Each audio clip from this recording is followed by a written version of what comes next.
Bonjour à tous, bienvenue dans le CVS Caribbean Vivi Show, l'émission de la promo de la musique afro-caribéenne au sens large, et je dirais même aujourd'hui au sens très large du terme, puisque le CVS s'est déplacé aujourd'hui en Afrique centrale et tout particulièrement au Gabon. Je me trouve aujourd'hui à Libreville, dans les locaux du studio Génération Rasta Production, en présence donc des 3 représentants du groupe Génération Rasta, qui est donc un groupe de reggae gabonais qui a été fondé ici, notamment par Lucas Dja, ici en centrale, sur le plateau. Lucas Dja, bonsoir.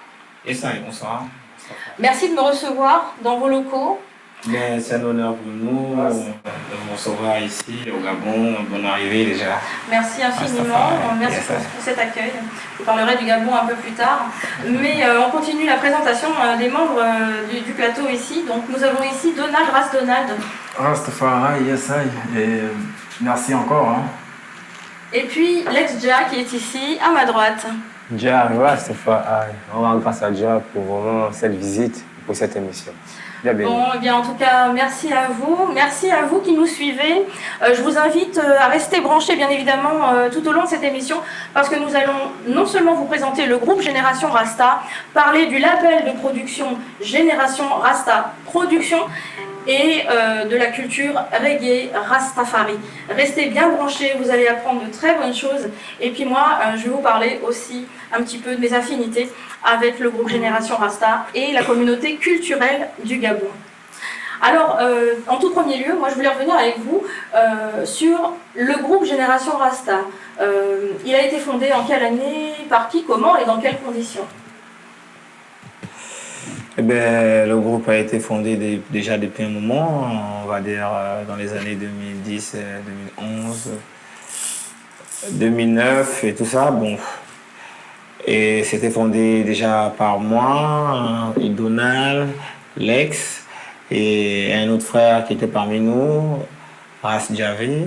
Que je salue, salutations à toi, qu'on salue merci. Tous au passage, que Dieu le blesse et le bénit dans tout ce qu'il fait. Oui. Eh bien, aujourd'hui, Génération Rasta continue son petit bout de chemin, en fait.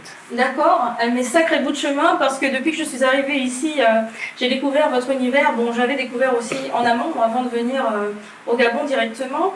Et oui, comme quoi, tout est possible. On peut traverser, même à travers les conditions que vous connaissez en ce moment. On va pas s'étaler là-dessus. Voilà, donc tout est possible, n'oubliez pas. Motivation et détermination seront les maîtres mots, quel que soit ce que vous allez entreprendre. En tout cas, la fondation du groupe, on a dit vers 2009-2010, c'est ça. Moi, je vous ai découvert avec un titre, Dja Bless Me. Et depuis que je suis arrivée ici, c'est-à-dire je suis arrivée ici le 1er janvier, et oui, je ne fais rien comme les autres. Au lieu de faire la fête comme vous, voilà, vous voyez.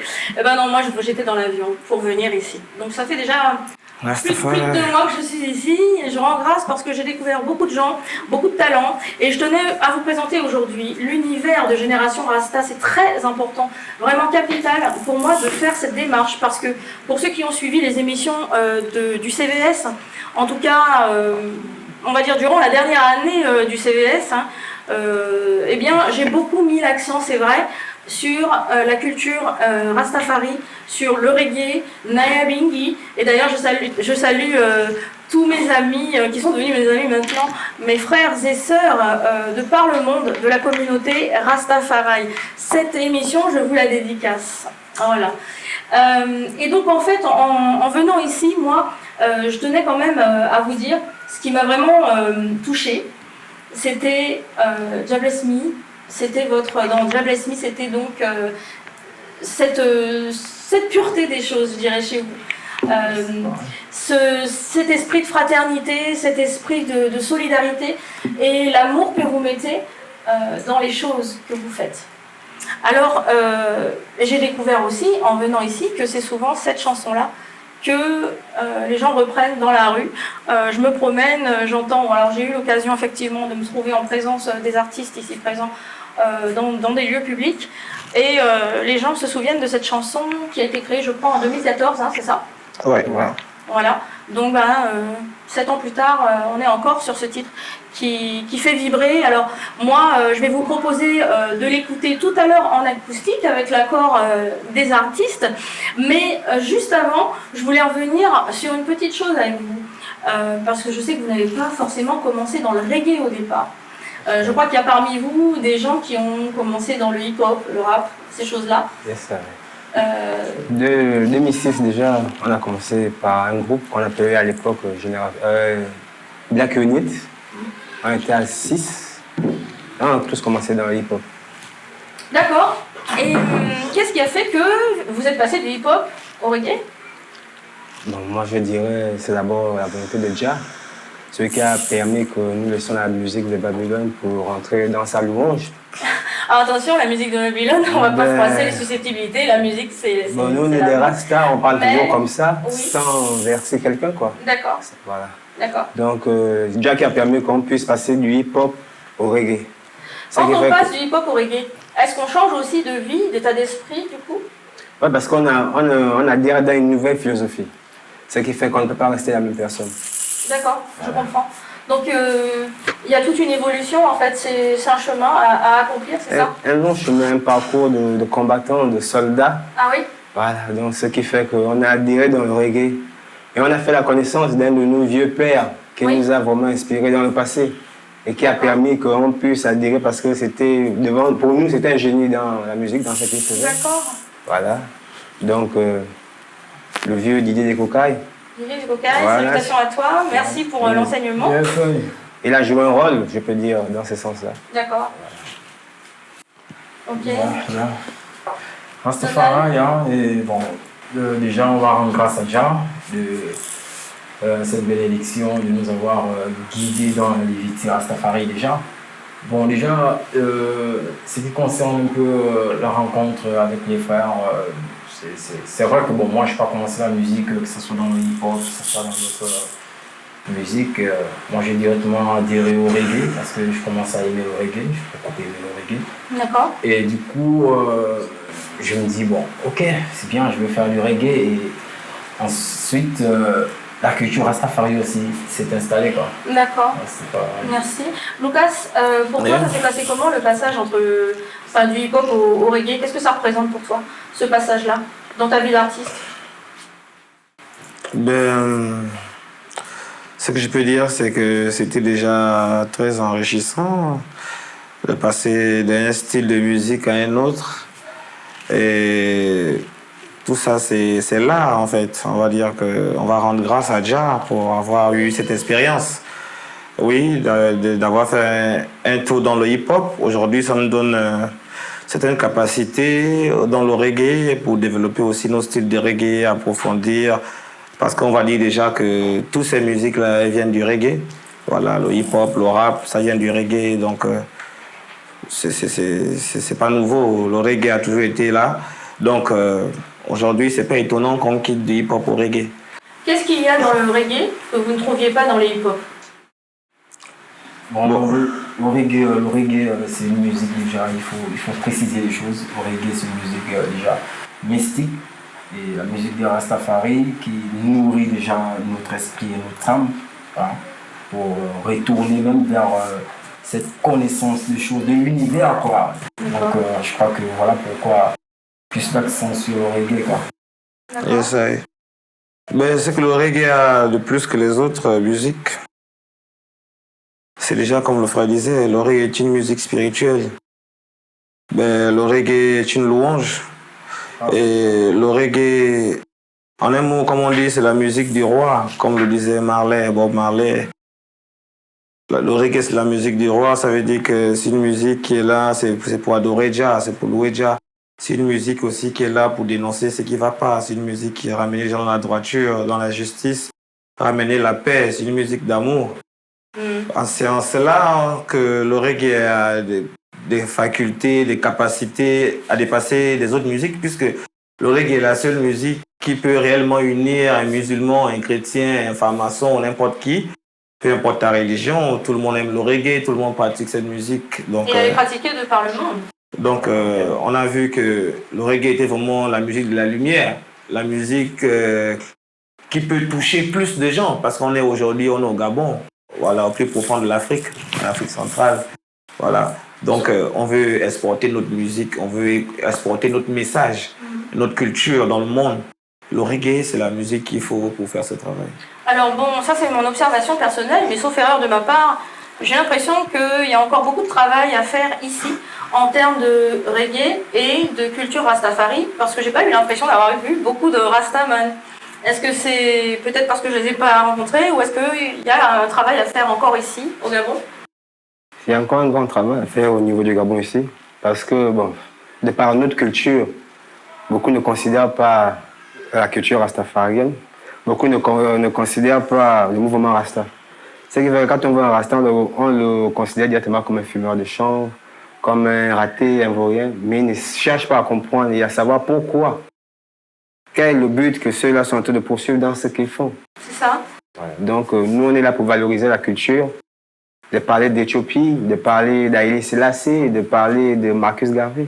Et de pouvoir mettre cette culture en lumière pour pouvoir la faire connaître, de manière à ce que les gens ne se trompent plus de direction, mais peut-être observent les choses avec un esprit ouvert et un nouveau regard. Yeah, c'est ça, maintenant. Juste rajouter un peu, c'est pour faire, j'ai un peu dit, effectivement, si vous êtes arrivé, comme on l'avait constaté, il n'y a pas vraiment cette milité Rastafari que peut-être que j'avais vu ailleurs. Oui, c'est vrai. Dans le monde, mais c'est vrai, les choses ne sont pas faciles ici dans notre pays parce qu'il y a des choses qui ne sont pas encore comprises par les uns et les autres. Mais bon, Génération Rasta est là pour effectivement faire ce travail dans ce pays, pour pouvoir amener aux gens à comprendre les dreadlocks, Rastafari, en les mots. C'est vrai qu'on va avoir l'occasion de développer un petit peu plus après tous ces éléments de la culture Rastafari pour mieux la faire connaître et vous permettre de l'appréhender d'une autre manière. Et c'est vrai que je vous remercie de m'avoir invité une fois à l'un de vos sabbats. Yes. C'est vrai que depuis que je suis arrivée ici, j'ai eu l'extrême chance de pouvoir assister au sabbat du groupe Génération Rasta. Voilà, donc on parlera un petit peu plus tard de qu'est-ce que c'est le sabbat, etc. Mais à travers cela, moi j'ai pu découvrir et puis constater que malgré qu'il y a des manquements peut-être encore aujourd'hui au niveau du développement de la culture Rasta, à Libreville, au Gabon. Malgré cela, j'ai constaté que c'est chez vous, en tout cas parmi vous, j'ai ressenti beaucoup d'énergie, des énergies vraiment positives, une spiritualité vraiment intense, vraiment particulière chez vous. Je connais d'autres Rastas ailleurs dans le monde, hein, que ce soit sur les Antilles, Paris. Je vous love. Merci à vous pour tous vos enseignements. Merci pour tout ce que vous m'apportez, que vous continuez à m'apporter encore aujourd'hui. Et je découvre une nouvelle facette ici, au Gabon, et j'avais envie de la partager aussi avec vous, mes frères et sœurs, pour pouvoir justement vous dire que c'est pas parce qu'il n'y a pas encore vraiment beaucoup de Rastas au Gabon qu'ils ne sont pas sérieux, quoi. Vous voyez ce que je veux dire par là? C'est-à-dire que je suis entrée dans votre monde ce jour-là et j'ai reçu vraiment des énergies très puissantes. On rend grâce à Dieu. Yes, I. En tout cas, bon, comme vous le voyez donc, j'aurais tendance à dire que les générations Rasta, pour moi, c'est les Boyz II Men du Gabon. Et donc voilà, les trois membres, on va entrer un petit peu plus en matière. Nous avons donc Ras Donald, Lucas Jah et Lex Jah, hein, pour le rappel du début de l'émission. Alors, je dirais que moi j'ai découvert un peu vos caractères, vos particularités et surtout vos points forts. Je dirais que Lucas, en fait, lui, c'est un peu la dynamique, le moteur, le fédérateur. Faux, vrai? Yeah, vrai. D'accord. Je dirais que Lex, en fait, lui, il a une voix très puissante, vous allez voir ça. Il a une voix très puissante et il est très attachant. Donc voilà, ça c'est mon goût à moi. Et puis Ras Donald, je dirais que pour moi il a une belle image en fait. C'est l'image positive du Rasta en fait. Ben, Rastafari. Ce qui ne veut pas dire que vous n'êtes pas positif, attention.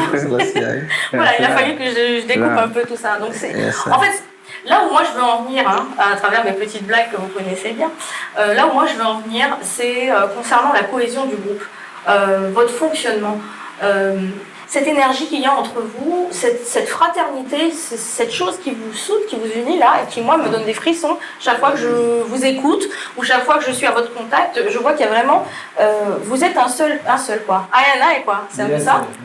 Yes, I. Ayana, c'est la solidarité. Yes, I, nous sommes une personne. moi j'ai une question, hein, Lucas. Quelle est la formule magique justement pour entretenir cet esprit de groupe là qui est quand même exceptionnel? Ah, mais c'est pas la magie, hein, c'est juste l'amour. Aimer son prochain comme Dieu le demande. D'accord. Vivre en harmonie, dans l'humilité, c'est tout. Et surtout la compréhension, Ouais. Et la l'acceptation. tolérance. Voilà. L'acceptation de Le l'autre. respect des uns et des autres. Voilà. Ça engage la communication en quelque sorte. Hein. Exact. Ouais. Exactement, et je crois que c'est ça, c'est ce médicament, ce remède que le monde a besoin quoi, pour plus de paix, plus d'amour, plus de justice. Et c'est ça que Rastafari nous enseigne. Quoi. C'est le savoir-être les uns avec les autres, se respecter dans les différences, s'aimer tel que nous sommes. Chacun. Mais nous avons 5 doigts, chaque doigt à sa taille. C'est vrai. Et la vie, c'est ça. On doit vivre selon ces principes. C'est pas compliqué. C'est vrai ça. Très belle image en tout cas. Merci. Voilà. Donc l'unité et la communication sont les secrets pour les nouveaux groupes qui veulent se former, n'est-ce pas? Bon, eh bien, on en arrive au fait. C'est qu'on parlait musique, on est là aussi pour parler musique bien sûr. On parlera du tout dernier single, hein. Donc vous voyez ici les CD qui sont sur la table. On va parler de tout ça en fin d'émission, on va même vous faire découvrir le tout dernier single du groupe Génération Rasta. Mais moi j'en reviens à mon petit coup de cœur, quoi. Mon petit coup de cœur à moi, c'est Jah Bless Me. Jah Bless Me qui veut dire en anglais Dieu, Bénis-moi. bénis-moi. Bénis-moi Seigneur, Dieu, oui. Voilà, et en fait, vous m'avez proposé de pouvoir la jouer en acoustique. Alors, on va faire découvrir cette version inédite à nos auditeurs, à nos téléspectateurs. Yes, Jah Bless Me, Génération Rasta.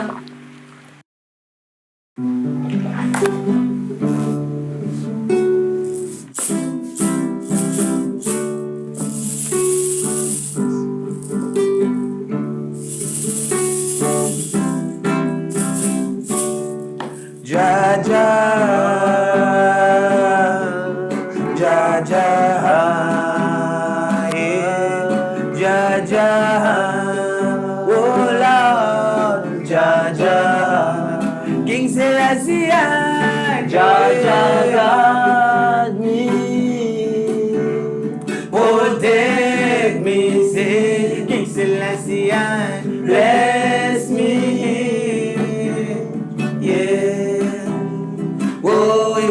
Jah Jah, guide me, protect me, bless me, yeah.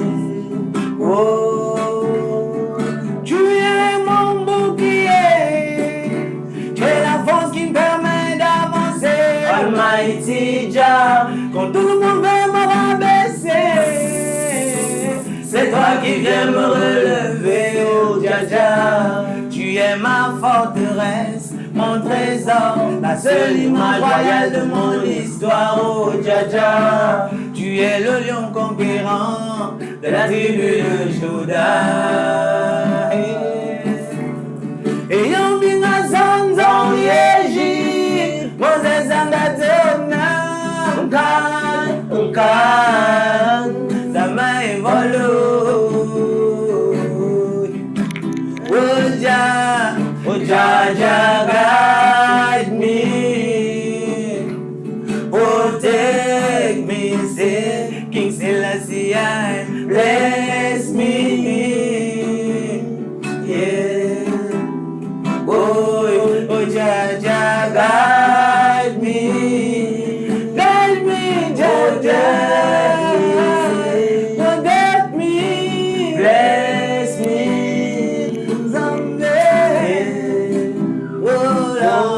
Je me réfugie auprès de toi. Jah, loin de Babylone, c'est toi que nous adorons. Et que rendons secours, montre-nous le droit chemin. Tu es l'excellent protecteur.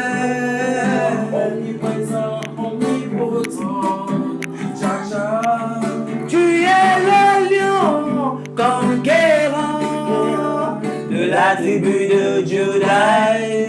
Tu es ma vie, mon mon avenir. C'est grâce à toi que je suis en vie.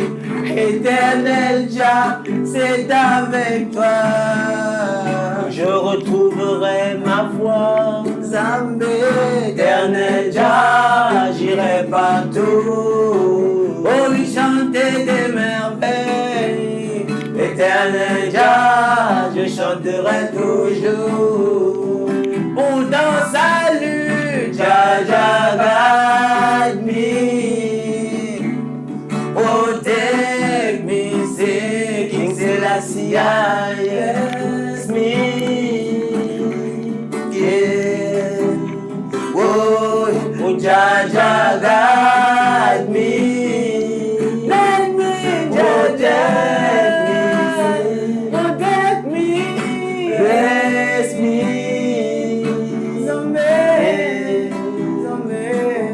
Demande-lui l'onction, demande la bénédiction, demande la sagesse au lieu de la richesse,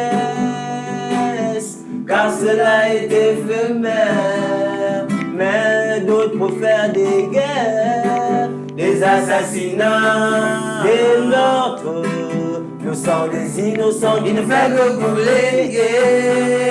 Mes frères, il faut que ça cesse.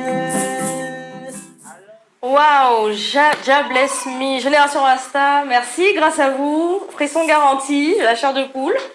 Waouh, merci pour cette version acoustique, c'était super, formidable. J'espère que vous avez apprécié. Alors, la suite au prochain numéro. Non, je plaisante. Justement, Jah bless me, c'est un titre qui est extrait de l'album Révélation. Je pense qu'aussi ça a été une révélation pour moi, parce que c'est à travers ce titre que je vous ai découvert. Et puis aussi une révélation pour le peuple, hein, pour les gens qui sont ici, qui vous connaissent et qui vous apprécient beaucoup. Justement, je voulais savoir comment les gens, à ce moment-là, dans cet engouement-là, dans cette période-là, comment les gens ont accueilli vos messages, votre musique et vos messages. Là, c'est un message fort, Jah bless me, c'est une louange à Jah. Comment les gens, justement, ont apprécié le message ici? Bon. Eh bien, on s'est rendu compte que pour ceux qui ont écouté ce qu'on faisait, ce qu'on fait comme musique et tout ça, apparemment, beaucoup de frères ont été sérieusement touchés. Bon, nous avons quand même des témoignages. Et je sais que certains frères ont dit, quand ils écoutent cette musique-là, c'est que ça les faisait. On a aussi beaucoup de frères qui sont au Gabon, qui ne sont pas des Gabonais. Et nos frères de Nigeria, avec qui on collabore un peu au marché et tout ça. Apparemment, ils ont beaucoup apprécié ce morceau-là. Donc, c'est une pure louange. Au début, beaucoup n'ont pas compris le message dans le sens que des jeunes Gabonais avec des rouges, jaunes, verts, c'est quoi le truc? Ouais. Beaucoup se sont dit, c'est pas des Gabonais en fait. Il y a encore des gens justement qui ne connaissent pas ces couleurs, le vert, jaune, rouge. Oui. Ici, je vois qu'il y a encore beaucoup de gens qui se posent la question. On ne connaît pas forcément les couleurs Rasta. Donc je pense que... Ouais, mais bon, déjà, il faut signaler que le continent africain regorge beaucoup de pays. Et il y a beaucoup de pays qui ont différents drapeaux. Et du coup, il y a certains pays africains, vous allez trouver aussi du vert, jaune, rouge. C'est ça. Mais c'est juste que le Rastafari, lui, il utilise le vert, jaune, rouge. C'est l'Éthiopie en fait, c'est directement l'Éthiopie. D'où les couleurs ici, donc dans le studio, hein, le nouveau studio, je dirais, les nouveaux locaux. On en parlera un petit peu plus tard justement de ces nouveaux locaux-là, de cette nouvelle vibration qu'il y a au sein du groupe et au sein de la production Génération Rasta, puisque Génération Rasta Production est aussi et surtout le premier label de musique de reggae officiel du Gabon. Donc, en tout cas, bravo, félicitations pour cela. Nous allons revenir en détail tout à l'heure sur ce sujet. Mais pour en revenir un petit peu à cette période-là, de Jah bless me, c'était 2014, etc. Et moi, il y a une petite phrase qui me revient. C'est béni au départ, béni à l'arrivée. Ça, c'est votre leitmotiv. Slogan, votre prix de victoire. C'est comment? Bon, déjà, c'est la foi. Hein. C'est la foi déjà qui me fait ressentir... qui me fait dire cette phrase-là, béni au départ, béni à l'arrivée. Comme Marcus Garvey l'a si bien dit, si tu n'as aucune foi en toi-même, tu es doublement vaincu dans la course de la vie. Quoi. Il faut déjà avoir foi en toi-même et avancer, toi, et puis déjà faire le reste. Yeah, man, nous sommes des conquérants Lion. Nous sommes venus conquérir le monde. On est là pour vaincre, quoi. Donc nous ne sommes pas des victimes. Donc voilà pourquoi. Cette fois, béni au départ, béni arrivé. C'est que Dieu est avec nous au début, au milieu et à la fin. Amen. Voilà. Ok. Lucas, quelles sont les valeurs du groupe Génération Rasta? Quelles sont les valeurs que vous prenez? Quels sont vos messages, vos sujets favoris? Déjà, pour compléter déjà par rapport à béni au départ, béni à l'arrivée, déjà pour ceux qui lisent la Bible, savent que ces paroles-là sont inscrites dans la Bible. Donc, Rastafari, c'est la méditation de la Bible, la parole de Dieu. Et lorsqu'on médite la parole de Dieu, on trouve certaines choses, certaines paroles qui nous permettent de vivre et qui nous permettent de fonctionner. Avec ces paroles-là, on a plus de force d'acquérir certaines valeurs et tout le reste. Donc, béni au départ, béni à l'arrivée, c'est un psaume, voilà. Donc, cette parole-là vient d'un psaume qu'on a lu et on s'est inspiré de cette parole-là pour avoir la motivation et la force d'être toujours béni au départ et béni à l'arrivée, d'être toujours béni au début et béni à la fin. Donc, c'est un peu ça. Donc, les valeurs de Génération Rasta, c'est quoi? C'est Rastafari, c'est l'amour, c'est l'unité. Nos valeurs, c'est quoi? C'est la justice, en fait. On est là, notre mission, c'est d'essayer de dire ce qu'il faut, en fait, au peuple, parce que nous sommes comme des haut-parleurs pour le peuple, pour les fils du ghetto que nous sommes, pour nos frères et sœurs dans les ghettos, qui n'ont pas souvent la faculté de dire quelque chose et qu'on entende ce qu'ils disent. Ben, déjà fait en sorte qu'il y ait des gens qui naissent dans les ghettos, qu'on les bat nous autres là, pour justement faire un message, rapporter ce qu'ils disent dans le ghetto un peu plus haut. Donc, la valeur de Génération Rasta, je peux dire, c'est le message. Le message surtout d'amour et de paix et d'unité, en fait. D'accord, très bien. Donc en fait, si je comprends bien, Rastafari, c'est avant tout une question de foi. Lex? C'est ça, c'est une question de foi, d'intégrité, de La toi-même d'abord. spiritualité. Voilà, c'est ça même. Il faut être quelqu'un d'abord de spirituel pour pouvoir accepter le mouvement Rastafari. Si tu n'es pas d'abord spirituel, si Dieu t'a pas créé pour ça, tu ne pourras jamais accepter Rastafari. Alors justement, on va rentrer un petit peu plus dans la culture Rastafari, les principes, les valeurs, le Liviti, etc. Alors, si on devait faire un résumé, Rasta c'est quoi? Être Rasta, c'est quoi? Bon, moi je dirais, on dirait philosophie arabe, philosophie mode de vie. Bon, religion, si on reprend au sens noble du terme, on aurait déjà. Donc c'est un mode de vie qui doit être mis en pratique. Et ses principes aussi, il faut bien signaler. Donc c'est pas la magie en fait, c'est rien que la spiritualité. C'est la spiritualité, c'est pas la magie à faire. Non, Rastafari c'est la vérité. Oui. Juste pour dire, si on dit en un mot Rastafari c'est quoi? Rastafari c'est la vie. Rastafari c'est toute une vie, c'est une manière d'être, c'est une identité. Et on va aussi, pour que beaucoup d'autres qui ne comprennent pas réellement la philosophie Rastafari. Rastafari, quand on dit Rastafari, c'est d'abord c'est le nom d'un roi. Rastafari, c'est le nom de Sa Majesté. C'était lui qui était Rastafari Makonnen. Et quand il était couronné, on a donné le nom de Haïlé Selassie. Donc il est devenu le roi des rois, le seigneur des seigneurs, le lion conquérant de la tribu de Juda. Donc Rastafari, c'est son nom de naissance, le nom que ses parents lui ont donné lorsqu'il est né. Maintenant, nous autres qui suivons le message de Haïlé Selassie Tatanzambi, donc on nous appelle Rastafari automatiquement. C'est même pas nous qui donnons cette image aux gens. Il suffit qu'on soit comme nous sommes et quand les gens t'appellent Rasta. Donc c'est la vie, c'est notre vie, c'est notre identité. Justement, nous avons une représentation ici de Sa Majesté royale, ici, présente. Et est-ce que vous pouvez nous dire un petit peu plus qui est ce personnage et pourquoi il est si important, Lex, pour la culture et la spiritualité Rastafari? Rastafari, pour nous, Rastafari, c'est Jah. C'est le Christ. Donc, pour qu'il est au centre de notre vie, on sait qu'on est avec Dieu. Pour ceux qui appellent Dieu, nous on dit Jah. Non, Rastafari, c'est Jah, c'est le Christ. Donc, une personne qui aurait par exemple le Liviti c'est l'art de vivre du Rastafari, mais qui ne reconnaît pas Sa Majesté comme étant Jah, n'est pas Rasta? Ben, je pourrais dire directement oui. Parce que pour être resté fort, accepter Haïlé Selassie comme Jah, D'accord. Simplement. comme le Seigneur. Si tu ne peux pas accepter cela quelque part, tu ne peux pas être Rasta. Et qui était-il? Pourquoi est-ce que les Rastas l'ont érigé comme la représentation divine sur Terre?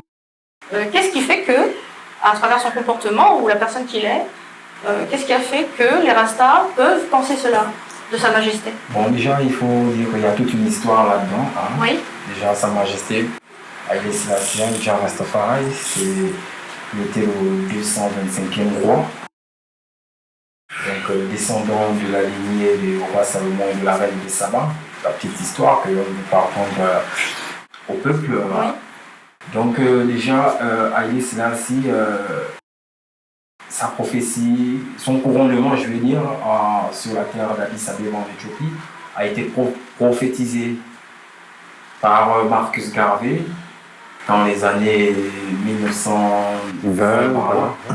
Donc Marcus Garvey fait une prophétie aux États-Unis en disant aux Noirs, au peuple noir qui était là-bas déjà, que regardez vers l'Afrique, un roi noir sera couronné et il mènera le peuple noir à sa délivrance. Et effectivement, le 2 novembre 1930, Haïlé Selassie fut couronné, roi des rois, seigneur des seigneurs, lion conquérant de la tribu de Juda. Alors il s'adresse au peuple noir, mais moi je remarque qu'il y a beaucoup de Rastafariens aujourd'hui dans le monde, partout dans le monde, de toute engeance, blanc, asiatique, peu importe. Donc du coup, est-ce que finalement ce message ne s'adresse que au peuple noir ou ça va un peu plus loin? Bon, ouais, ça va maintenant plus loin parce que l'enseignement même de Sa Majesté, parce que ça c'est Marcus Garvey qui parle, mais maintenant Haïlé Selassie lui-même aussi, il a fait des discours, il a tenu des discours, il a dit des tas de choses qui aujourd'hui est le médicament même le mouvement Rastafari, je peux dire ça comme ça. Voilà pourquoi ça englobe toute personne, que tu sois noir, que tu sois blanc, que tu sois métis, tout le monde, toute la terre, quoi. En fait, c'est un retour aux sources de l'humain. Yes, C'est ça. Yes, Et c'est pour ça qu'on parle de repatriation. Rastafari, c'est Ok. repatriation. Mais moi, ce que je dirais, pourquoi l'humanité, pourquoi certaines personnes ou les Rastafari considèrent Sa Majesté comme Christ? C'était ça la question. Mais c'est un peu simple. Le temps existe, l'humanité existe depuis des millénaires d'années. Et le peuple noir existe depuis des millénaires d'années. Il y a eu des peuples qui ont existé. Il y a eu l'Égypte antique, il y a eu Israël, il y a eu le reste et tout ça. Mais l'histoire nous apprend que Christ, Jésus Christo, disait avant de partir qu'il devait revenir. Il disait dans ses paroles que je reviendrai. Le Christ disait qu'il reviendrait en tant que roi des rois, seigneur des seigneurs, lion conquérant de la tribu de Juda. Ce sont des prophéties qui ont été écrites dans la Bible. Donc la Bible qui est lue par tout le monde, pas seulement les chrétiens.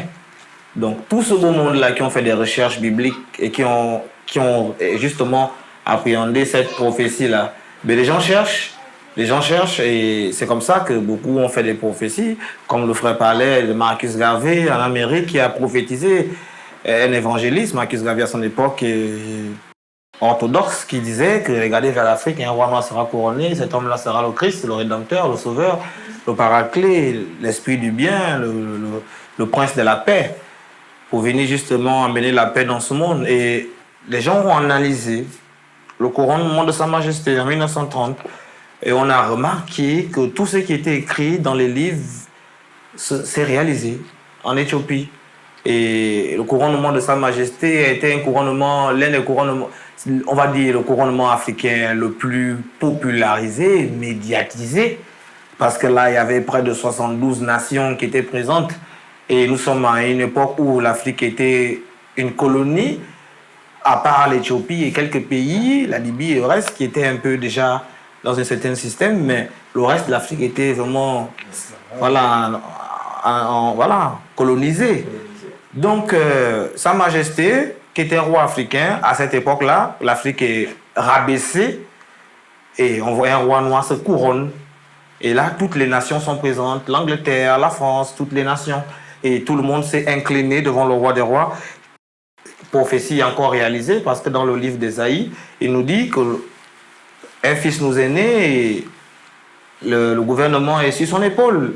Donc, nous avons bien vu que cela s'est réalisé en Éthiopie lorsque Sa Majesté était couronnée. Et les gens ont étudié sa vie. Et tout. On a bien vu son combat, ses idéologies, ses philosophies, ses paroles. On a vu dans quel sens il voulait amener l'humanité. On a compris qu'effectivement, c'est le Christ qui, en chair, donc l'esprit du Christ est revenu en chair dans la peau d'un roi en Éthiopie. C'est comme ça que nous considérons Rastafari. D'accord. Concernant le Liviti, Lex, en quoi ça consiste? Moi, je dirais tout simplement, la Liviti Rasta, c'est accepter les principes de l'amour, de l'humilité, de la simplicité. Vivre avec son prochain, comme c'est toi-même. C'est tout. Mais au quotidien, par exemple, la pratique, l'art de vivre du Rasta, dans le Liviti, justement, c'est quoi? Qu'est-ce qu'il faut faire pour être Rasta? S'il y a un jeune qui vient vers vous, là, et qui vous dit, bah, tiens, votre culture m'intéresse, j'ai envie d'être Rasta, quels sont les conseils que vous pourriez lui donner, justement, pour qu'il puisse embrasser moi, on commencera par lui demander de faire le vœu de Naziria, pour commencer. Parce que c'est dans le vœu de Naziria où on apprend certaines valeurs d'alimentation, déjà pour une première base. Parce qu'on va dire que, comme on disait, l'Israël, ce peuple qui a donné ce Léviti-là, qui est biblique, oui. Ils ont existé depuis des millénaires d'années. Alors, si les gens réfléchissent que pour mieux vivre, quand on est nazirien, il y a certaines choses qu'on ne mange plus, on ne consomme plus de la viande, on ne consomme plus... Voilà... Tout ce qui n'est pas sain, tout ce qui n'est pas original, tout ce qui n'est pas naturel. Oui, justement, on parle d'alimentation Haïtal. Alors, Haïtal, qu'est-ce que c'est, Rasdonal? Bon, déjà, Haïtal, il faut dire, c'est sans viande, hein, sans poisson. Et dans le monde du Rastafari, on va trouver plusieurs catégories aussi, parce qu'il faut signaler qu'il y a une catégorie végétarienne et il y a une catégorie végétalienne. Oui. Donc il y a les végétariens, ceux qui consomment encore du poisson, et les végétaliens, ceux qui consomment ni poisson, ni viande. Que du végétal. Voilà, que du végétal. Mais d'après ce que j'ai compris, les puristes, dans la nourriture Haïtal, donc le principe c'est quoi? C'est de planter soi-même, de cuire dans des fétous en terre, même au feu de bois, enfin si possible. C'est pas toujours possible de le faire, mais il faut aller jusque-là. Oui, c'est vrai, c'est pas facile de le faire, hein, mais je crois que si nous sommes là sur Terre, c'est parce que nous sommes en vie. Et si nous voulons continuer à rester en vie, il va falloir mieux se nourrir. Hein, parce que se nourrir sainement n'est pas une question de Rasta, de chrétiens, de musulmans, c'est une question de tout le monde. Donc l'idée c'est de prendre soin de son corps parce que notre corps est le temple, le temple de notre âme, c'est ça? Donc si on ne prend pas soin de notre corps, on ne prend pas soin de sa spiritualité. Pas de bonne santé. Le corps déjà, comme déjà dit, nous avons été fait à son image, donc nous devons protéger son corps comme déjà veille sur ses enfants, quoi. Et le Rastafari, le monde de vie de Rastafari, consiste à vivre en harmonie avec tout le monde, y compris les animaux. Et surtout avec toi-même, comme on parle de l'alimentation. Parce que lorsque tu t'alimentes mal, ben, tu ne peux pas avoir une bonne santé, tu ne peux pas être en forme, tu ne peux pas bien marcher, tu ne peux pas bien parler, tu ne peux même pas bien sourire. Donc la santé est primordiale pour avoir la vie. Alors que Rastafari, c'est la vie. Comment faire pour conserver la vie dans ce monde pollué, là où on pollue tout? Comment faire pour avoir la vie? Eh bien, il faut devenir Rastafari. Et devenir Rastafari, c'est apprendre à se nourrir sainement. C'est apprendre à ne pas éviter certaines choses, certains milieux. Alors, dans tous les milieux spirituels, aujourd'hui, on parle des temps prophétiques que nous vivons. C'est aussi valable, bien sûr, pour la vision et la philosophie Rasta. Comment vous appréhendez, en tant que Rasta, le présent là et le futur? Comment on doit adapter notre attitude par rapport au temps que nous vivons?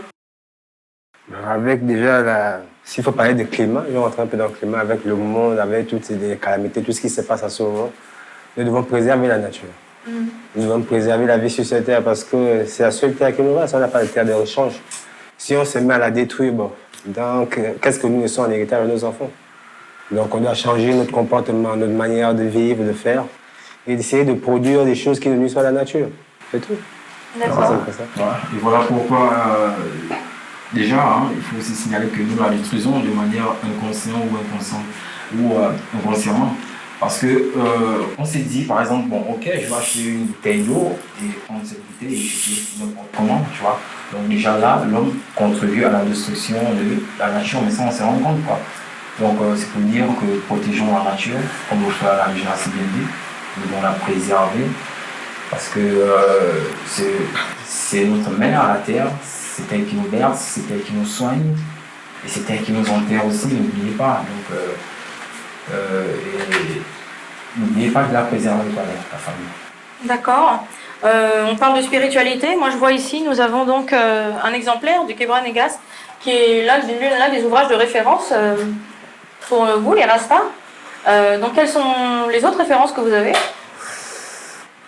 Bon, le Kebra Negas, c'est un livre, on va dire c'est un livre d'histoire. Ça raconte l'histoire des rois au niveau de l'Éthiopie. D'accord. Bon, ma Rastafari, c'est l'Éthiopie dans le sens global, dans toute l'Afrique. Donc, les références sont nombreuses. Elles sont dans toutes les cultures, dans tous les pays, dans plusieurs livres d'histoire de l'Afrique. On retrouve des références pour approfondir sa compréhension de soi, en fait. Donc en fait, pour être Rasta, c'est non seulement un travail spirituel, mais aussi un travail d'apprentissage, l'éducation, l'instruction, apprendre à connaître les choses, apprendre à connaître l'histoire. C'est pas juste être Rasta, avoir des locks pour aller dans des caricatures. C'est pas ça du tout. Connais-toi toi-même, et puis tu pourras connaître qui est en face de toi. Rastafari, c'est ça. Justement, parlons des locks. Le stéréotype, en gros, c'est tu as des locks, tu es Rasta. Est-ce que c'est vrai ou pas, d'après vous? Bon, déjà, pas forcément, hein, pas forcément. Mais quand même, il faut dire, bon, moi je vais plus rester sur les druides, hein, parce que moi je les connais, hein, comme vous voyez, c'est mystique, c'est naturel, quoi. Ouais. Les druides est bien, parce que lui, on doit toujours avoir sa crinière, hein, et en ayant les druides sur la tête, hein, ça te protège de beaucoup de trucs aussi. Ouais. Hein, On dit que les cheveux, c'est le prolongement de soi-même. Et effectivement. Rastafari, ouais. Donc c'est bien de les avoir parce que ça va vous protéger, même dans la société, ça va beaucoup vous protéger. C'est vrai que tu peux peut-être penser que bon ok, avec ça les gens peuvent nous voir autrement, nous traiter de tout. Il faut dépasser ça, hein. Il faut vraiment voir les choses. Je pense qu'aujourd'hui, en 2021, on peut s'abstenir de réduire quelqu'un uniquement à son apparence physique, vestimentaire, ou les cheveux, la couleur des yeux ou la couleur de la peau. Ça, c'est juste un petit message subliminal à la communauté mondiale. Aimez-vous, aïe. Et ça, et cela, c'est. Donc, les druides, c'est ça, quoi. Les druides, c'est notre identité. Les druides, c'est notre personnalité. C'est qui nous sommes, en fait. D'où ça vient, Lucas? Justement, le fait de porter des dreads, là, c'est culturel, c'est historique, ça? Oui, c'est ça. Ça vient du peuple d'Israël. Ça vient du vœu de Naziria, comme je l'ai bien dit tout à l'heure. Le vœu de Naziria consiste à ce qu'aucun rasoir ne passe sur ta tête. Voilà, il est écrit dans Nombre 5. Vous pouvez consulter vos Bibles. Le Nombre 5, il est écrit « Quand un homme se consacrera à l'Éternel, aucun rasoir ne passera sur sa tête, il ne mangera pas de viande, il ne consommera pas de viande, ni de boissons alcoolisées. Il sera saint jusqu'à ce que finisse la période sur laquelle il s'est décidé à suivre le Seigneur. » Rastafari, c'est une période indéterminée, ça veut dire toute la vie. Si je décide de suivre l'Éternel toute ma vie, donc mes cheveux vont pousser toute ma vie, je ne vais pas les couper jusqu'à ce que Dieu me reprenne parce que je l'appartiens. Donc, Nazirien, en fait, c'est de se soumettre à Dieu. Ouais, Rastafari, c'est de se soumettre à Dieu. Mais Dieu, c'est qui? Dieu, c'est aussi ton prochain. Voilà, si tu te soumets à l'Éternel, c'est que tu peux te soumettre à ton prochain, tirer plus d'amour pour qu'il y ait justement un équilibre, une harmonie, pour qu'on puisse vivre ensemble en paix. Donc vous proférez ces messages de paix, d'amour et d'unité. Yes, donc laissez-nous garder nos cheveux, c'est rien du tout, c'est pas à cause des cheveux que... Bon, si vous les coupez, je vais les couper aussi, hein. C'est bientôt les dreads, hein. Pas encore, mais on y travaille. Ça nous fait mal que jusqu'aujourd'hui, il y a encore des familles qui s'y mettent. Il y a encore des familles qui s'y mettent, surtout chez nous au Gabon ici, c'est vraiment regrettable de savoir que tu te présentes chez une belle famille avec des looks comme on est là, ils vont te dire que tiens, tu es bandit, tu n'as pas le droit d'épouser leur fille parce que tu as les locks sur la tête, donc tu es censé être quelqu'un qui n'est pas responsable dans la vie, donc c'est pas possible. Et on te demande de couper tes cheveux et tu te coupes les cheveux tout de suite et demain on te reconnaît. Mais moi, la question que je me pose c'est quand vous réfléchissez, est-ce que c'est normal? Parce que si on dit que quelqu'un n'était pas sérieux, mais pour qu'il devienne sérieux, il doit prendre un temps pour se réadapter. Bon, En fait, si en c'est vérité, juste une histoire seulement de couper les cheveux et après tu es sérieux, mais ça veut dire que même avec les cheveux, il faut être sérieux. Il faut être sérieux avec les cheveux, mais pourquoi enlever ça et puis dire que je suis devenu sérieux parce que je n'ai plus les cheveux? Ça n'a pas de sens en fait. Donc qu'on arrête de vivre dans le mensonge et qu'on essaie de vivre dans la vérité. Et puis, Et que chacun accepte, qu'on accepte nos différences. Parce que moi je suis rasta, j'accepte les frères qui sont rasés autour de moi, ça ne me dérange pas, qu'ils n'ont pas les dreads. Pourquoi ça les dérange? Parce que moi j'ai les dreads. nous ne sommes personne pour juger l'autre. Hein. Imaginez-vous, donc sinon c'est même à faire du tapage dans la rue parce qu'on vous voit avec les dreads, vous voyez quand même que c'est assez ridicule. Donc arrêtez aussi de faire la même chose, tu vois un peu. Donc moi je dis, ouvrez vos esprits, ouvrez votre cœur, apprenez à aller vers les gens, apprenez à les connaître, apprenez à savoir qui ils sont, quelles sont leurs idéologies, quelle est leur philosophie. Et puis après vous verrez, vous allez découvrir un univers merveilleux. Je ne suis pas rasta déclaré, c'est une philosophie qui me plaît beaucoup et j'aime aussi toutes les spiritualités du monde, pour un temps soit peu justement qu'elles soient dans des valeurs d'amour, de paix, d'unité, de solidarité. Nous en avons grandement besoin, donc je compte sur vous bien évidemment pour faire cela. Merci pour vos explications. Et pour en terminer un petit peu justement avec la culture, plus sur le plan spirituel, je voulais revenir sur le sabbat. Qu'est-ce que c'est le sabbat et pourquoi c'est si important de le pratiquer? Après on reparle musique. Moi je dirais, Dieu a travaillé, il a créé le monde pendant 6 jours. Le 7e jour, il s'est reposé. Il a consacré ce jour. Et il a décidé que ce jour sera le sabbat. Donc, nous, on pratique le sabbat parce qu'on essaie de respecter la volonté de l'Éternel, la volonté de Dieu. D'accord. Donc, le sabbat, d'après ce que j'ai compris, ça se déroule du vendredi soir à 18h jusqu'au samedi à 18h. Pendant 24 heures. Yes, sir. D'accord. Et en fait, ça consiste en quoi alors? Faire le sabbat? On fait quoi pendant ce temps? Méditer. Lire la parole de Dieu, lire la Bible, les Kébranégas, voilà. Consulter des livres pour nous éduquer, pour approfondir notre compréhension de la vie, dans notre philosophie. Se mettre en harmonie. Chaque sabbat pour nous c'est comme une école, c'est toujours un éternel apprentissage, c'est que tu vas toujours apprendre quelque chose pour aller réaborder la vie le lundi et tout ça. Le sabbat va t'apprendre à aimer ton prochain comme toi-même, le sabbat va t'apprendre à partager des valeurs et le sabbat va t'apprendre beaucoup de choses et le sabbat t'apporte la lumière, la protection afin que tous les esprits négatifs, impurs qui sont autour de nous ne puissent pas t'atteindre. Le sabbat c'est un bouclier pour Rastaman. Et pour en revenir à la musique justement, le lien entre la musique et la philosophie Rastafari, on va dire c'est le reggae. Qu'est-ce que ça apporte justement la musique dans la spiritualité et qu'est-ce que la spiritualité apporte dans votre musique? Bon, déjà la spiritualité nous a sagés déjà, hein, nous rend sages et nous fait comprendre beaucoup de choses que nous devons même véhiculer même dans le reggae.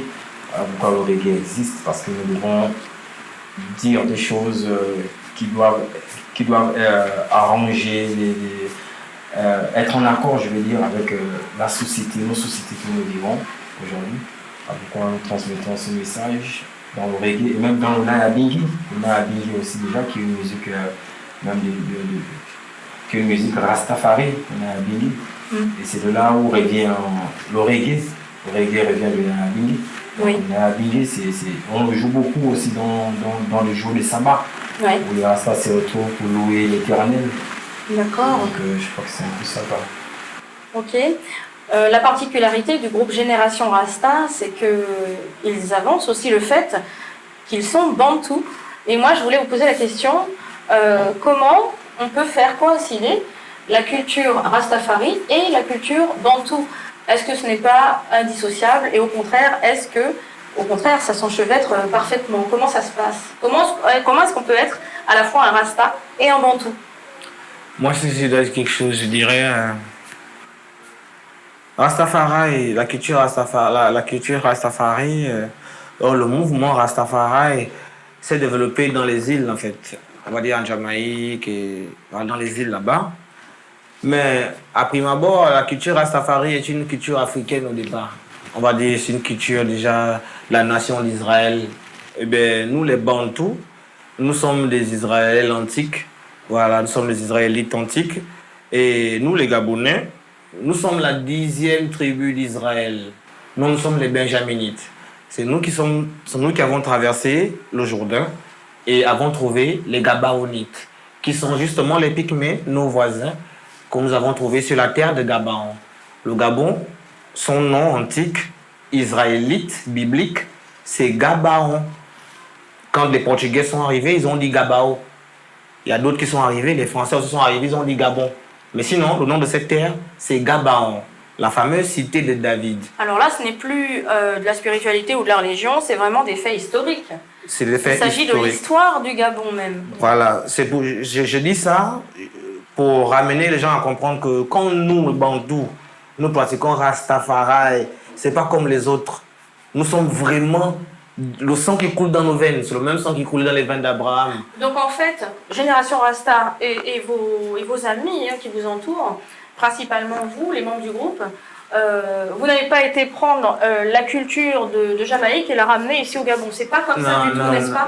Donc la culture Rastafari au Gabon, c'est une culture authentique, unique, originale. C'est d'abord une recherche identitaire. Et à partir de là, on se retrouve, on va jumeler à Rastafari, on comprend tout en fait. Parce que nous avons vu Rastafari, c'était un cri d'alerte au niveau de la Jamaïque. C'est un truc qui ont crié Dja, Rastafari. Mais nous, Dja, quand on dit Dja, on dit Dja Dja. Chez nous les Bantous, nous on dit Ya. Et dans les Bibles antiques, il est écrit que Ya. Ouais, alors nous les Bantous, nous avons encore Ya. On a encore Ya. Mais nous avons oublié certaines valeurs.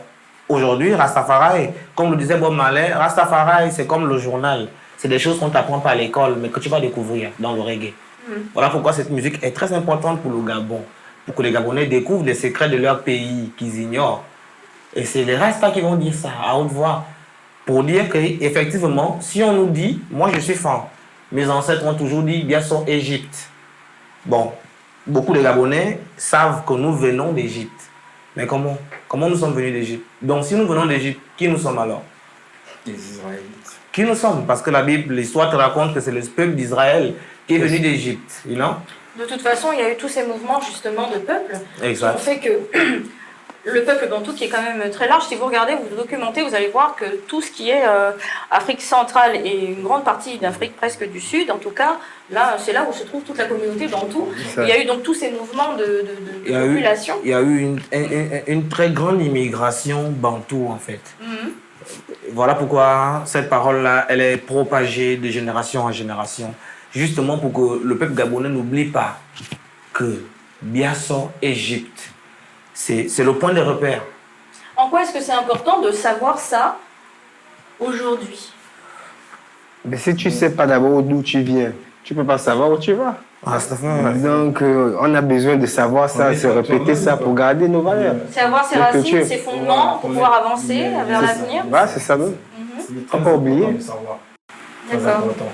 Voilà pourquoi la spiritualité prend la connaissance, hein, et nous devons connaître et puis mieux voir les choses, quoi. Nous avons conservé ici au Gabon, dans nos traditions, beaucoup de cultures, beaucoup de choses d'Israël antique. On peut peut-être parler par exemple de la harpe, la sitar. Presque tous les ethnies du Gabon jouent cet instrument. Oui, effectivement. La harpe, pour nous, c'est un instrument de spiritualité. On appelle le ngoma. Ngoma chez nous les femmes. Ngoma, bon, au sens philosophique, ngoma, ça veut dire la sagesse. Donc cet instrument-là représente au moins la sagesse bantou, qui était des contes, qui était une sagesse orale. Donc elle s'est transmise de façon orale. Donc la musique, pour les bantous même, la musique a toujours existé dans toutes nos traditions, tous nos cultes culturels, tout ce que nous avons toujours fait. La musique a toujours été, on a toujours été en accord avec la musique. On ne fait pas de tradition, il n'y a pas de tradition, il n'y a rien sans musique. Justement, revenons-en à la musique. Dans cette quête identitaire, dans cette recherche d'aller plus loin justement et de développer la musique, toi Lucas, déjà, tu as eu l'occasion de te retrouver en Côte d'Ivoire, qui est un petit peu le centre névralgique de l'Ouest africain concernant le reggae, puisque là-bas tu as pu aller rencontrer la communauté Rastafari et autres, même la communauté musicale, je dirais.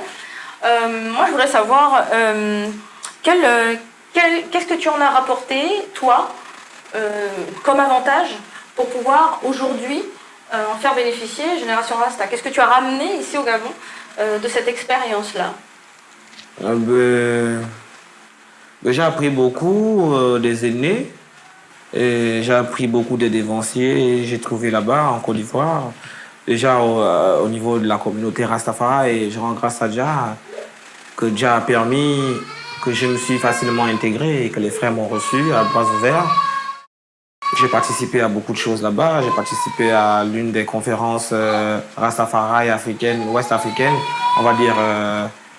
J'ai participé à plusieurs festivals. J'ai eu la chance de rencontrer Tikenja, j'ai eu la chance de rencontrer Ismaël Isaac, j'ai eu la chance de rencontrer Serge Kassi, Ras Godibron et bien d'autres. Je rends grâce à Jah, ça m'a vraiment apporté beaucoup de force. Et cette force-là, naturellement, quand je viens avec elle dans mon sac comme un bagage, quand je suis avec mes frères, on se transmet ça naturellement. Donc c'est comme si c'était eux qui étaient là-bas en fait. Tu en as rapporté aussi un ouvrage, oui, ça Route c'est Rebelle, hein, la Route qui est Rebelle. donc un CD 8 titres. Ouais. Que tu as pu faire là-bas justement en collaboration avec une production locale et ça a pu te permettre justement d'avancer un peu plus loin dans ta démarche au niveau musical. Oui, bon, juste pour arranger, Green Power, c'est vrai que c'est une production ivoirienne, mais elle n'est pas locale hein, parce qu'elle est basée au Canada. Donc j'ai eu la chance de collaborer avec les frères en Côte d'Ivoire, on a travaillé. Jah bless, hein. Ok, te revoilà donc depuis un peu plus d'un an au Gabon. Tu as retrouvé donc Génération Rasta, le groupe Ras Donald, Lex, Jah. Yeah. J'ai une question pour vous deux. Pendant ce temps d'absence de Lucas, Jah, comment vous avez vécu la chose et qu'est-ce qui vous a donné l'envie de continuer à croire en Génération Rasta pendant ces 4 années? Bon, déjà, vous savez que Lucas déjà, c'est un frère très dynamique. Et puis, durant son absence au Gabon, c'est vrai que nous aussi, nous sommes aussi dynamiques. Hein. On n'a pas lâché, je veux dire, le mouvement, toujours suivre cette même philosophie, en étant en distance avec le frère qui était du côté de la Côte d'Ivoire. Donc on a eu à travailler, on a eu à faire des petits concerts avec les frères ici qui font un peu du reggae, avec Lex. Donc on est resté toujours à être sur la même dynamique quoi. Et avec ce que le frère a apporté de la Côte d'Ivoire, donc je pourrais dire que c'était encore une autre énergie même encore. Oui. Voilà pourquoi les choses se sont faites, comme vous pouvez le constater, avec ce nouveau single qui est déjà dans les bacs. Quoi. Du coup, à son retour, la restructuration du groupe s'est faite naturellement, Lex. Ben, en fait, le groupe n'a jamais été même disloqué. Le groupe a toujours survécu. D'accord. Et tant là où il était, on était là. On se travaille toujours, on était en contact, on travaillait. Alors, il y a un titre qui se détache très largement de l'ouvrage Route Rebelle. C'est Rasta va prêcher l'amour, un message d'amour, d'unité, de paix entre les peuples, entre tous les hommes. Et je vous invite à découvrir immédiatement ce titre, Rasta va prêcher l'amour. Yeah man! Comme c'est doux de voir des frères et sœurs demeurer dans l'amour et l'harmonie. C'est comme de l'huile versée sur la tête du prophète Aaron, qui coule sur sa barbe et descend jusqu'au col de son vêtement. Holy man olai, King Selassie I. Rasta va prêcher l'amour dans toutes les nations. Check Saliviti, son éducation. Haïlé Selassie I, le Seigneur. Loué Jah. J'arrive courageux comme un lion, dreadlock sur la tête, j'ai la force de Samson. Parler d'amour, d'unité, d'organisation, pour que l'humanité vive en harmonie. Gardons toujours des bonnes vibrations entre frères et sœurs, black and white, love et la mission. Rejetons tout esprit de division, toutes ces confusions enfants de Zion. Rasta va prêcher l'amour dans toutes les nations. Check Saliviti, son éducation. Haïlé Selassie est le Seigneur. Priez Jah. Rasta va prêcher l'amour dans toutes les nations. Check sa liviti, son éducation, son orientation, prend sa direction. Rastafari. Oh Jah, open your minds. I and I, black and white, unity nous rend stronger. Oh Lord, I listen and see I Jah. Oh Lord, louez Jah Rastafari. Oublions tous les mauvais vents qui sont passés. Si on veut avancer, on doit savoir pardonner. Jah est celui en qui l'on doit se confier. Aïe, aïe, nous a aimé le premier. Vers une rose, la voie qui nous est montrée. Car il est le chemin, la vie et la vérité. Aïe, laissez lancer, il y a le premier, le dernier, l'alpha et l'oméga. El Jah, Rasta va prêcher l'amour dans toutes les nations. Check sa liviti, son éducation. Aïe, laissez lancer, aïe, le Seigneur. Priez Jah, Rasta va prêcher l'amour dans toutes les nations. Check sa liviti, son éducation, son orientation, prend sa direction. Rastafari.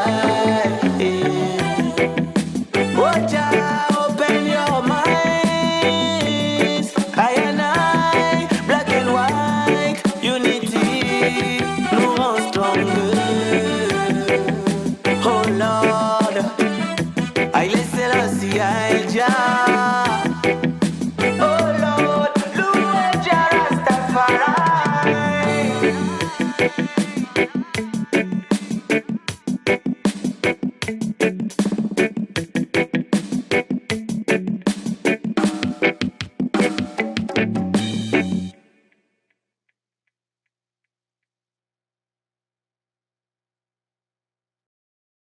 Et voilà, c'était Rasta va prêcher l'amour, hein, le fameux clip qui a été tourné à quel endroit? Ben, c'était tourné à Abidjan, au village Rasta, à Port-Boué. D'accord. Je big up déjà tous les frères qui m'ont soutenu pour ce clip-là et qui ont figuré. Vraiment, déjà, soyez loués et soyez bénis toujours. Et puis, force et courage dans vos activités là-bas, Rastafari. Oui. On aura peut-être l'occasion d'aller rendre visite, qui sait, le CDS peut-être en déplacement un jour en Côte d'Ivoire, hein, donc à bientôt les amis. Justement, dans cette idée de s'étendre un peu dans le monde, hein, on voit que la communauté Rasta du Gabon ne reste pas figée au Gabon, elle cherche à voyager, à communiquer avec les autres communautés, Rastafari et autres, mais en quoi est-ce que c'est important pour vous d'être en relation comme ça avec d'autres Rastas du globe? Oui, c'est important parce que nous devons apprendre aussi d'eux, parce qu'eux ils sont en avance, il faut le dire. Nous aussi au Gabon, c'est encore très compliqué. Ce n'est pas comme chez les autres où tout a été déjà fait. Donc les générations qui naissent viennent juste trouver le moment et déjà mis en place. Donc ici au Gabon, nous avons encore vraiment un effort à fournir. Voilà pourquoi la génération Rasta a utilisé cette grâce de mettre d'abord, parce qu'il faut dire mettre d'abord la culture Rastafari en avant la musique. Voilà pourquoi, bon, c'est vrai, on a eu des Rastas dans notre pays, mais on a plus mis en avant la musique.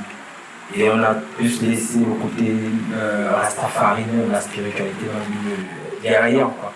La génération Rasta vient même avec d'abord la culture, parler aux gens du Jah, parler aux gens de la Selassie, parler aux gens de la culture Rastafari, pour qu'au moins les gens savent que, ok, Rastafari c'est quelque chose de sérieux, c'est quelque chose d'organisé, c'est quelque chose de communauté, c'est quelque chose.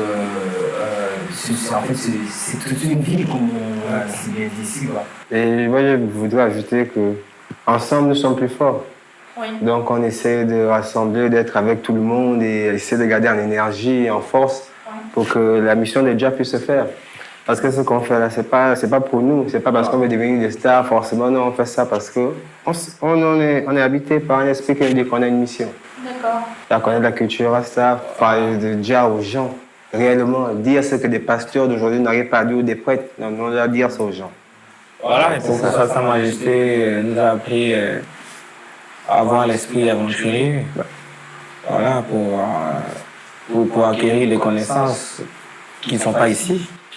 Voilà, mais si tu restes bloqué sur place, si tu as un manquement, la chose deviendra, tu ne tomberas pas du ciel pour te trouver là. Il va falloir que tu te déplaces pour aller chercher la chose là où elle est cachée, justement pour pouvoir fonctionner. Donc, comme on le dit aussi chez nous ici, les Bantous, un vieillard qui a voyagé avec celui-là qui est sur place n'ont pas la même capacité d'appréhender les choses. Et ça, quand on parle de Rastafari, on parle de l'unité africaine. Donc, Sa Majesté nous a montré et nous a dit des paroles, nous a donné des instructions à suivre, de s'unir. Et il nous a appris aussi que les différences de nos cultures n'étaient pas un moyen de se diviser. Au contraire, ça devait être une force pour nous de s'unir pour devenir quelque chose de plus fort. Donc, Sa Majesté nous a aussi enseigné justement à sortir de nos cachettes pour aller check les autres où ils sont, chez eux. Et voilà pourquoi Sa Majesté, l'un des rois, on va dire le premier roi qui a montré l'exemple à tous, justement d'aller côtoyer les autres chez eux. Sa Majesté a fait presque le tour du monde. Alors c'est ce que tu as fait, tu es sorti de ta cachette. Donc, il y a eu des collaborations. Et c'est pas fini, c'était juste le premier tour. Ouais. Attendez-vous à ce qu'on fasse le tour du monde parce que nous sommes prêts à prêcher la parole de Dieu. Il y a eu des collaborations, notamment avec Ratman à La Réunion, des collaborations à la Côte d'Ivoire, une collaboration toute récente, fin 2019, avec les frères de la communauté antillaise de France, hein, donc Big Up DJ Capresson et Gial MC, puisque tu as pu donc poser sur le Click Eating Redeem volume 21, hein, le titre Unité, que je vous invite à retrouver sur les plateformes, sur YouTube et tout partout. Donc voilà, qu'est-ce que justement toi tu retires de cet univers-là, qui est quand même très large hein, finalement. Qu'est-ce que Génération Rasta prévoit de pouvoir faire justement dans ce sens de l'échange et de la relation avec les autres? Ben, on a déjà commencé, et avec la grâce de Dieu, on a assisté à la conférence de presse Rastafari à Abidjan, qui était Rastafari Continental Council, qui signifie Conseil Rastafari, Conseil Continental Rastafari. D'accord. Donc, Conseil Continental Rastafari, et ça consiste à conseiller justement, unir les Rastas dans tout le continent africain pour former juste une seule communauté. On a eu la chance de côtoyer, avec la grâce de Jah, la Sainte Famille Jah, donc en particulier Mère Jah. Mère Jah qui s'est rendue au Gabon, ici même. Et qui est même arrivée ici, récemment, juste après. Oui. Nous bénissons l'Éternel pour cela. Donc, justement, cette conférence de presse-là, c'était pas seulement les Ivoiriens qui étaient présents, et bien, c'était plusieurs délégations. Il y avait le Bénin, il y avait le Ghana, il y avait les frères de la Guinée, il y avait l'Afrique du Sud, la Côte d'Ivoire bien sûr, et il y avait aussi le Gabon. Et j'ai représenté le Gabon, moi particulièrement. Donc c'est pour dire que le Gabon commence aussi la communauté de Rasta du Gabon commence à tendre les mains vers les autres pour aller pour qu'on soit un.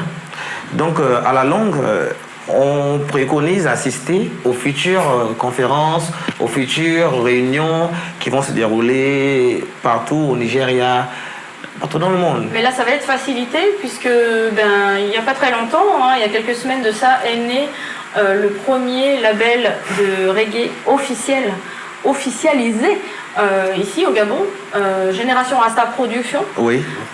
En quoi justement ça va vous aider? Qu'est-ce que ça va changer pour votre musique ou pour votre activité? Le fait d'avoir créé ce label de musique-là. En fait, si on a créé le label, c'est par rapport aussi à ce qui s'était dit à cette conférence de presse Rastafari, qui était la toute première conférence internationale Rastafari. Ça s'est déroulé à Abidjan. Il consistait à expliquer aux Rasta comment ça se fait, comment on fait le travail, qu'est-ce que Sa Majesté voulait que nous fassions pour qu'on puisse s'unir et pour qu'on puisse s'organiser, pour qu'on puisse sortir de la précarité, des ghettos et tout le reste. Donc tout ce que j'ai appris, j'ai entendu. Donc moi, en tant que leader aussi chez moi, de ma communauté, avec mes frères, j'ai apporté ce que j'ai apporté du teaching que j'ai apporté là-bas. Donc la détermination de tout officialiser.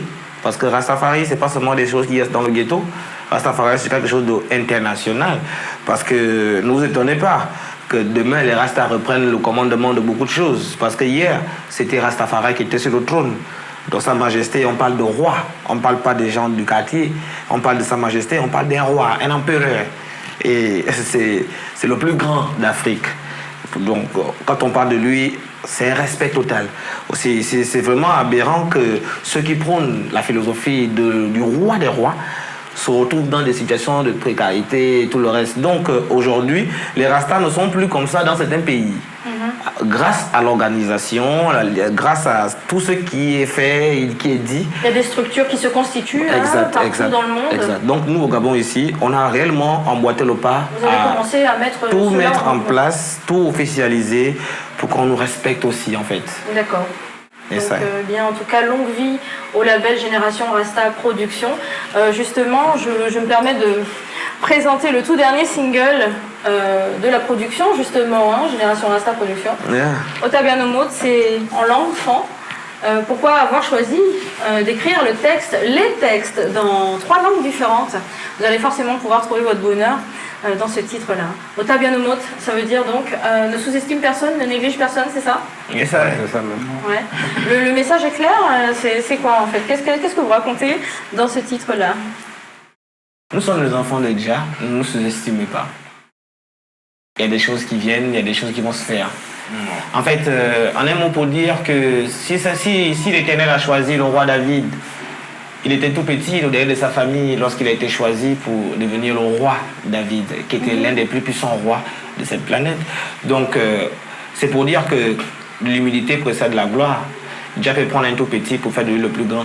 Justement, on parle du colibri qui est un tout petit oiseau, mais attention, il est bien efficace. Voilà. Donc on ne peut sous-estimer personne, justement, Voilà. et que même le dernier peut devenir le premier. Exact, Rastafari. Donc perdez pas espoir. Si vous êtes le petit dernier, le petit mouton noir, la petite bête qu'on regarde de travers, vous pouvez aussi devenir un jour quelqu'un de très bien et quelqu'un de haut. Vous êtes déjà quelqu'un de très bien, sauf que vous ne le savez pas. C'est ça? C'est un peu ça, mais ça sent un message d'amour en fait. Yes, Otabianomot. Donc vous retrouvez ce titre sur toutes les plateformes de téléchargement légales. Je dis bien légal, bien évidemment. Nous sommes dans la légalité totale. Il n'y a pas de Far West, pas de cow-boy ici. On fait les choses dans la légalité. Donc Otabianomot, vous le trouvez. Génération Rasta sur les plateformes de téléchargement, vos plateformes habituelles, que ce soit sur Gabo Matune justement, donc Spotify, Deezer, iTunes, etc. Vous pouvez l'écouter, vous pouvez le télécharger, vous pouvez en profiter, et puis à écouter sans aucune modération. C'est de la musique, ça fait du bien. Voilà. En tout cas, félicitations pour ce magnifique ouvrage. Un titre, 2021, c'est le premier single. Yes, J'imagine qu'il va y avoir des choses qui vont arriver derrière. exact. D'accord. On va se faire plaisir d'écouter ce titre en toute fin d'émission. Mais juste avant, je voudrais savoir justement... quels sont vos objectifs maintenant pour la fin d'année 2021, votre idéologie? J'ai l'impression qu'il y a une nouvelle vibe là qui frétille là en ce moment dans votre univers. Je vois l'engouement autour de vous, les gens sont derrière vous, avec vous, ils vous soutiennent. Il y a comme un nouvel élan, un nouveau souffle, il y a quelque chose de nouveau qui s'est passé, qui est en train de se produire là. Faut surtout pas rater ça, suivez-les sur les réseaux sociaux également, YouTube, Facebook, vraiment ils sont partout. Génération Rasta Production, tenez-vous informés. Moi je voulais savoir justement cet engouement là autour de vous, c'est nouveau, ça repart je dirais, j'ai l'impression. On essaie de faire repartir les choses, puisqu'on peut dire il y a eu un petit temps mort, compte tenu de beaucoup de situations qui se sont passées. Mais notre objectif, quel est notre objectif? On n'a pas de grands objectifs. Notre objectif, c'est de continuer à véhiculer l'amour, la paix, afin que tout le monde puisse vivre ensemble. C'est ça notre plus grand objectif. Je vois que dans le texte, puisque moi j'ai eu quand même le bénéfice de la traduction, je n'ai pas encore la maîtrise des langues fan, mais enfin c'est en cours. Donc du coup, dans vos textes justement, c'est des choses très simples et très profondes que vous dites. Oui, c'est des valeurs de base en fait. Il n'y a aucune polémique, on n'attaque personne en fait, on ne se venge de personne. Et au contraire, on est là pour dire aux autres, voilà, tu vaux quelque chose, ne te sous-estime pas, ne laisse pas les gens te sous-estimer et vous ne sous-estimez pas non plus les autres, vous ne savez pas qui ils sont. Yes. Donc c'est des choses très simples, des valeurs très simples mais qui sont percutantes. Ne touche pas ce qui n'est pas à toi. Voilà. Voilà, cherche pas plus. Si on te donne la main, ne cherche pas à prendre tout le bras. En fait. Voilà. L'humilité, quoi. Voilà. L'humilité. Et puis la détermination. Oui, bon, pour répondre aussi à la petite question, pour compléter ce que le frère disait, par rapport à notre programme cette année, voilà, nous avons on va dire, un emploi du temps bien chargé cette année parce que on a beaucoup de choses qui vont se faire. Tout ce que je peux demander aux auditeurs, aux téléspectateurs, ceux qui nous regardent, ceux qui sont abonnés sur nos pages, ceux qui nous suivent, ceux qui nous soutiennent, leur dire simplement que oui, et voilà, franchement, connectez-vous toujours. Et s'il y a des petites questions, n'hésitez pas à nous poser parce qu'il y a des choses qui vont venir. Nous, on va travailler, hein. Donc on attend que vous aussi vous bougez. Voilà. Donc à suivre ardemment sur tous les réseaux sociaux, sur toutes les plateformes, sur YouTube, sur Facebook, iTunes, Spotify, Deezer. Ottaviano Mode, c'est le tout dernier titre, mais tenez-vous informés, abonnez-vous sur les pages, sur la page Génération Rasta Production, abonnez-vous aussi sur la chaîne YouTube Génération Rasta Production, c'est là où tout se passe. Vous allez pouvoir découvrir aussi le tout dernier clip qui est en finalisation là, de ce titre, Ottaviano Mode, un clip justement que vous avez décidé de faire différemment que ce que vous avez pu faire jusqu'à présent, où vous montrez justement une image du Rasta moderne. On peut être à la fois un Rasta, quand je dis moderne, c'est pas forcément traditionnaliste, mais ça n'empêche pas d'être quelqu'un de très spirituel, d'être dans la droiture et d'avoir quelque chose de fort à véhiculer, puisque vous êtes des gens qui pratiquaient votre spiritualité, hein, notamment dans le sabbat, comme on expliquait tout à l'heure, mais vous véhiculez cette image de jeunes Rastas, des hommes mûrs, confirmés, mais qui sont dans la modernité, dans l'actualité, et qui justement voudraient dire que la communauté Rastafari n'est pas une communauté à part, c'est pas une communauté communautaire, mais une communauté qui est ouverte justement sur les autres, n'est-ce pas? C'est bien ça. Les puristes doivent d'abord savoir que nous sommes tous des humains. Personne n'est supérieur à qui que ce soit sur Terre. Nous essayons de vivre selon la volonté de Dieu, de l'Éternel. Donc arrêtons un peu avec des jugements sur tel ou tel. Non, nous on est là pour véhiculer l'amour, c'est tout. L'amour en fait c'est le leitmotiv en fait. Voilà. Hein? Ouais. On doit s'accepter tel que nous sommes. Peu importe les différences. Donc en fait ça sert à rien de jouer à la guerre, de j'ai la vérité, j'ai la vérité. Je dirais qu'il y a autant de vérité que d'êtres humains, donc à chacun sa vision, à chacun sa vérité. Tout est une histoire de tolérance. Ouais, de tolérance et on peut dire aussi le niveau, à niveau et niveau de spiritualité, je vais dire. Parce que, vous savez, on finit toujours par être... on commence toujours petit et on finit par devenir grand et vieux plus tard. Donc c'est pour dire quoi? C'est pour dire que vous n'allez pas voir forcément quelqu'un qui a une chemise ou un pantalon, une basket, que du coup on va lui traiter d'un Babylonien par exemple. Non. C'est son temps, peut-être il est comme ça, et après, parce qu'il y a d'autres qui commencent comme ça, après ils finissent, tu vois, en pleine nature, il est là, il s'habille plus comme, tu vois, un peu, comme d'autres prétendent dire Babylone, quoi. Donc, il est pur, il reste route, donc je crois qu'il y a niveau et niveau, donc il ne faut pas jeter la pierre sur des choses, quoi. En fait, tout est une question de nuance. La vie ne fait pas le moine, quoi. Ok. D'accord, donc ça c'est à retenir aussi. Ne pas se fier aux apparences, c'est parfait. En tout cas, bien, merci à vous. On va écouter donc le titre, le tout dernier titre Ottaviano Mode de Génération Rasta, par le label de Génération Rasta Production. Hein. Merci à vous. Juste avant d'écouter ce titre, le mot de la fin, Ras Donald. Yes, I big up la famille, Génération Rasta International. Vous remercie de toujours nous liker, de toujours suivre nos activités partout dans les réseaux sociaux. Et nous sommes là pour véhiculer le message de Sa Majesté impériale Haïlé Selassie Aïe. Pour que le Gabon soit aussi une terre de reggae. Pourquoi pas les gars? Vous ne voulez pas venir ici au Gabon?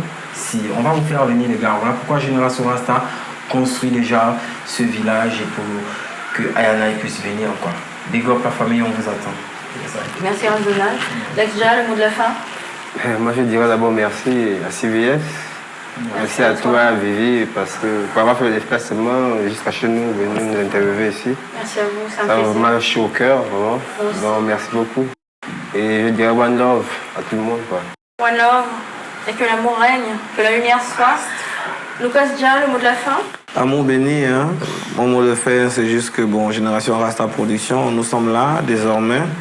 Il y a un label de production de reggae au Gabon. Et nous sommes reconnus, les gars. Donc, on va faire du travail, quoi.